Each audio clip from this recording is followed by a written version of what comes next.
श्री उर्विजा दीक्षित जी, केंद्रीय मंत्री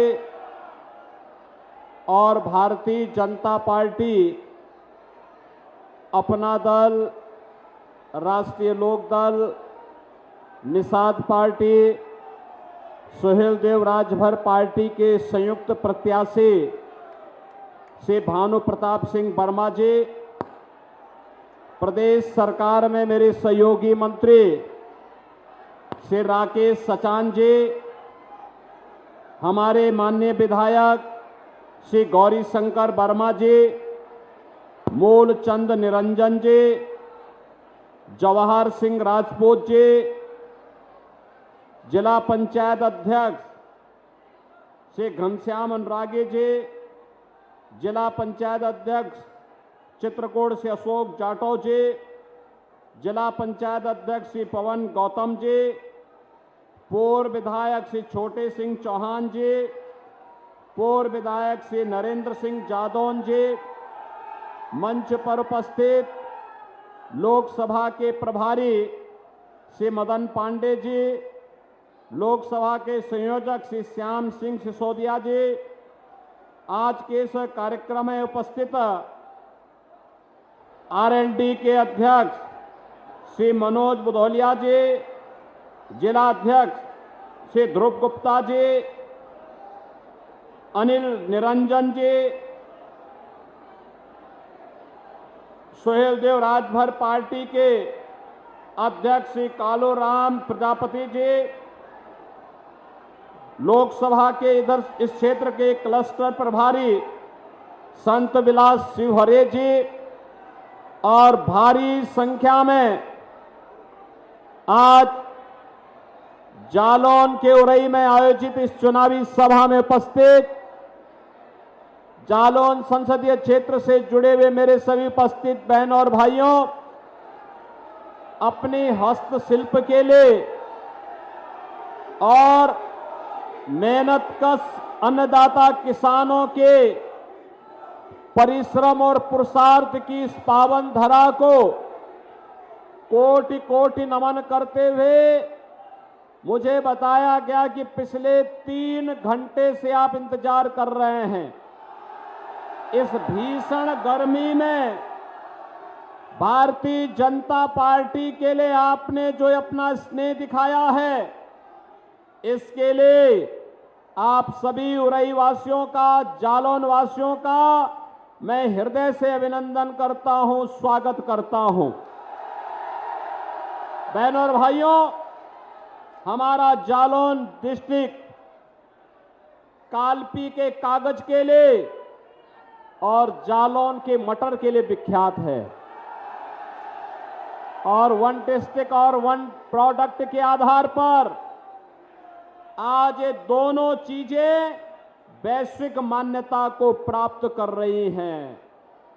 इसलिए मुझे जब यहां आने की आवश्यकता पड़ी तो बहनों और भाइयों, 2024 के लोकसभा चुनाव की दृश्य में आपके बीच में हूं। बुंदेलखंड की शुरुआत, बुंदेलखंड का प्रवेश द्वार है जालौन। और बहनों और भाइयों, आज से 10 वर्ष पहले का बुंदेलखंड क्या था? समाजवादी पार्टी ने, बहुजन समाज पार्टी ने, कांग्रेस ने हमारे बुंदेलखंड को माफियाओं के हवाले कर दिया था। कांग्रेस, सपा और बसपा ने इस पूरे क्षेत्र के संसाधनों को लूटा खसोटा था। इस क्षेत्र को अराजकता की ओर धकेलने का काम किया था, यहां के विकास को बाधित किया था, जिसका दुष्परिणाम था नौजवान पलायन कर रहा था, किसान, अन्नदाता किसान आत्महत्या कर रहा था, बेटी और व्यापारी सुरक्षित नहीं थी, सर्वत्र अराजकता का वातावरण था। और 10 वर्ष में हमारा बुंदेलखंड आज, बहनों और भाइयों, बुंदेलखंड एक्सप्रेस की सौगात के साथ साथ 4 लेन की कनेक्टिविटी के साथ हमारा जालौन चारों ओर से जुड़ चुका है। हर घर नल की योजना जमीनी धरातल पर दिखाई दे रही है।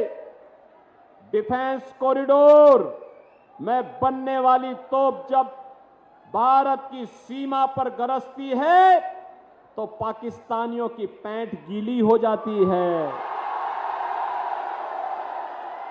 बहनों और भाइयों, हमारा हस्तशिल्पी जब आज कार्य करता है तो दुनिया में सम्मान प्राप्त करता है। और अब तो बुंदेलखंड में हम लोग झांसी बुंदेलखंड औद्योगिक नगर बसाने जा रहे हैं। एक नया नोएडा बसाने जा रहे हैं आपके जालौन से लेकर चित्रकूट के बीच। अब मेरे जालौन वासियों को, उरई वासियों को, मेरे बुंदेलखंड के नौजवानों को अब यहां से बाहर पलायन नहीं करना पड़ेगा, बल्कि दुनिया आपके पास नौकरी मांगने के लिए आएगी, नौकरी मांगने के लिए। और इसीलिए आज मैं आया हूं आपके पास कहने के लिए, ये जो चमत्कार बुंदेलखंड में दिखाई दे रहा है, बहनों और भाइयों, यह करिश्मा है मोदी जी का। मोदी का करिश्मा यही है। 10 वर्ष के अंदर मोदी जी ने देश की कायाकल्प ऐसे ही की है। 10 वर्ष पहले भारत के अंदर नौजवान पलायन करता था, निराश था, हताश था, किसान आत्महत्या करता था, गरीब भूख से मरता था, बीमार व्यक्ति चिकित्सा सुविधा के अभाव में दम तोड़ता था, बेटी और व्यापारी सुरक्षित नहीं थी। उस समय का माहौल, जब देश की जनता ने निर्णय लिया कि मोदी जी देश के प्रधानमंत्री होंगे, तो बहनों और भाइयों, पिछले 10 वर्ष में मोदी जी ने बिना रुके, बिना डिगे, बिना झुके और बिना डरे देश के हित में, गांव के हित में, गरीब के हित में, किसानों के हित में, महिलाओं के हित में, समाज के प्रत्येक तबके के हित में उन्होंने निर्णय लिए। जाति नहीं देखी, चेहरा नहीं देखा, क्षेत्र नहीं देखा, भाषा नहीं देखी, सबका साथ और सबके विकास की भावना के साथ मोदी जी ने विकास कराया है। और इसीलिए आज हम लोग आए हैं। मोदी जी की जब बात होती है तो मोदी जी केवल सपने नहीं दिखाते, हकीकत बुनते हैं। और इसीलिए तो देश की जनता बार बार मोदी को चुनती है, बार बार चुनती है। ये 2024 का लोकसभा का चुनाव इसी उद्देश्य के साथ आज हो रहा है। बहनों और भाइयों, ये चुनाव बहुत स्पष्ट रूप से हो चुका है। आज सुबह सुबह मैं कांग्रेस के अध्यक्ष श्री मल्लिकार्जुन खड़गे का बयान सुन रहा था। उन्होंने कहा यह चुनाव में 2 ध्रुवीकरण हो चुके हैं। मैं बोलता हूं कि खड़गे जी, देश का चुनाव ध्रुवीकरण के बीच में नहीं, ये चुनाव तो राम भक्तों, रामद्रोहियों के बीच में हो रहा है। एक तरफ सभी रामद्रोही खड़े हैं, राम भक्तों पर गोली चलाने वाले खड़े हैं, एक तरफ देश के खिलाफ गद्दारी करने वाले, पाकिस्तान का राग कलापने वाले खड़े हैं, गांव गरीब और किसान, नौजवान के साथ, महिलाओं के साथ अन्याय करने वाले लोग खड़े हैं। उन दुर्योधन और दुशासनों के खिलाफ आज मोदी जी भारतीय जनता पार्टी के रथ का सारथी बनकर के कृष्ण की भूमिका में इस महाभारत में खड़े हैं। और इसीलिए मैं आपसे कहने के लिए आया हूं, रामद्रोही हमेशा पराजित हुआ है, पतन को प्राप्त हुआ है। और मैं यही आपसे कहने के लिए आया हूं बहनों और भाइयों, ये जो रामद्रोही हैं, ये केवल अपने परिवार के बारे में सोचते हैं। इनको न जाति की चिंता है, न प्रदेश की चिंता है, न देश की चिंता है, न आपकी आस्था की चिंता है, न गरीब की चिंता है, न किसान की चिंता है, न महिलाओं की चिंता है, न बेटी की चिंता है, न व्यापारी की चिंता है। इनको केवल अपने परिवार की चिंता है। और मोदी जी के नेतृत्व में उनके लिए, मोदी जी के लिए 140 करोड़ का भारत ही परिवार है। आप मुझे एक बात बताओ, कांग्रेस के समय में और समाजवादी पार्टी के समय में आतंकी विस्फोट होते थे ना? आप सोचो 2005 में जब अयोध्या में राम जन्मभूमि पर आतंकी हमला हुआ था, तब प्रदेश में समाजवादी पार्टी की सरकार थी और केंद्र में कांग्रेस की सरकार थी ना? और उसके बाद संकट मोचन मंदिर पर हमला हुआ, तब भी कांग्रेस और समाजवादी पार्टी का गठजोड़ था। जब अयोध्या, लखनऊ और वाराणसी की कचहरियों पर हमला हुआ, तब भी इन दोनों की सरकार थी।